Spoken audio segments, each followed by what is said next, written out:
হবে। আর কেউ সত্য কথা বলবে না।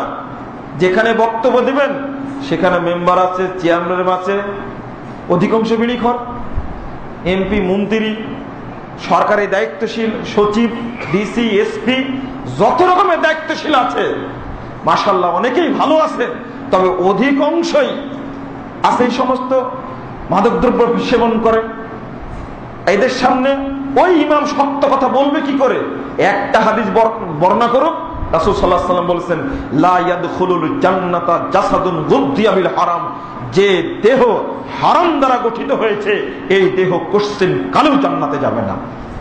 শুধু এই হাদিসটা পেশ করে দেখো।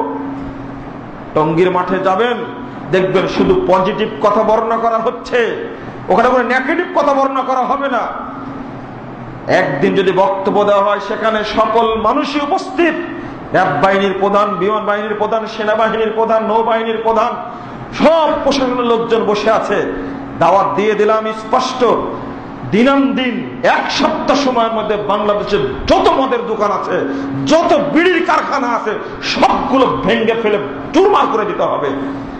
যদি বক্তব্য দেওয়া হয় নগ্নতার কারণে জাহেলিয়াত চলে এসেছে এবং ধর্ষণের ঘটনা ঘটছে, অতএব সংসদে আইন পাশ করো, ধর্ষণ বন্ধ করতে হলে যত সিনেমা হল আছে 24 ঘন্টার মধ্যে তালা মেরে দিতে হবে। অবশ্যই বেঁচে যাবে। সিনেমা হলের পোস্টার যত লাগানো আছে সবগুলো ছিঁড়ে ফেলতে হবে। দুঃখের বিষয়, এইগুলোর ব্যাপারে কোনো কথা নাই, শুধু আফসোস করছে ধর্ষণ হচ্ছে, শুধু ধর্ষণ হচ্ছে, চলছে। এটা নাই কেন? মুহাম্মদুর রাসূলুল্লাহ সাল্লাল্লাহু আলাইহি ওয়াসাল্লাম স্পষ্ট করে বললেন, 3 শ্রেণীর মানুষের উপরে জান্নাত হারাম, তার মধ্যে 1 শ্রেণীর মানুষ নিষাদ জাতের যুগ পর্যন্ত পান করে। 2 নম্বর পিতামাতার অবাধ্য। 3 নম্বর কথা বললেন ওয়াদায়ুস আল্লাযী কুরফি আহলিল খাবাস, 5273 নম্বর হাদিস মুসনাদে আহমদ। ওই দায়ুস ব্যক্তির উপরে জান্নাত হারাম, যার বাড়িতে পর্দার গোষ্ঠী নাই তার উপরে জান্নাত হারাম। যে বাড়িতে চ্যানেলগুলো খোলা আছে, পরোয়া করে না, ইন্ডিয়ার যে নগ্ন চ্যানেলগুলো খোলা আছে, বাহিরের চ্যানেলগুলো খোলা আছে, বাংলাদেশের কোন চ্যানেল ভারত দেখায় না, কিন্তু ভারতের সব চ্যানেলগুলো খোলা আছে বাংলাদেশের জন্য। যারা কর্তৃপক্ষ তারা এটা খোঁজ রাখে না। মেয়ে কি এমনি বিশ্ববিদ্যালয় থেকে আর ফিরে না? অধিকাংশ ঘটনা ঘটছে বয়ফ্রেন্ড আর গার্লফ্রেন্ড লিভ টুগেদার, এইগুলো তৈরি করছে মুখরোচক শব্দগুলো চলছে, দেদারছে।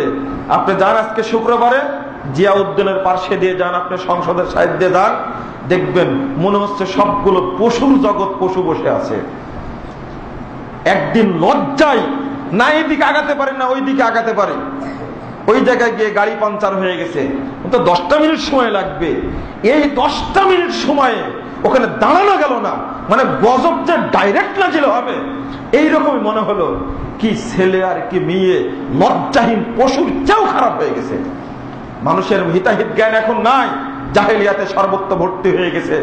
মুহাম্মদুর রাসূলুল্লাহ সাল্লাল্লাহু আলাইহি ওয়াসাল্লাম বললেন, দায়ুস ব্যক্তিকে, যদি কারো বাড়িতে বেপর্দা মা, মেয়ে, স্ত্রী, বোন যদি পর্দা না করে, এই ব্যক্তি দায়ুস। রাসূল সাল্লাল্লাহু আলাইহি ওয়াসাল্লামের সম্পর্কে এত শক্ত কথা বললেন কেন? আরেকটি হাদিসে আসছে 20049 নম্বর হাদিস মুসনাদে বাজ্জার, পর রাজিলা, অর্থাৎ যে সমস্ত নারীরা পুরুষের পোশাক পরে তাদের উপরে জান্নাত হারাম। এবার যাবেন কোথায়? আছে স্পষ্ট অনেক হাদিস।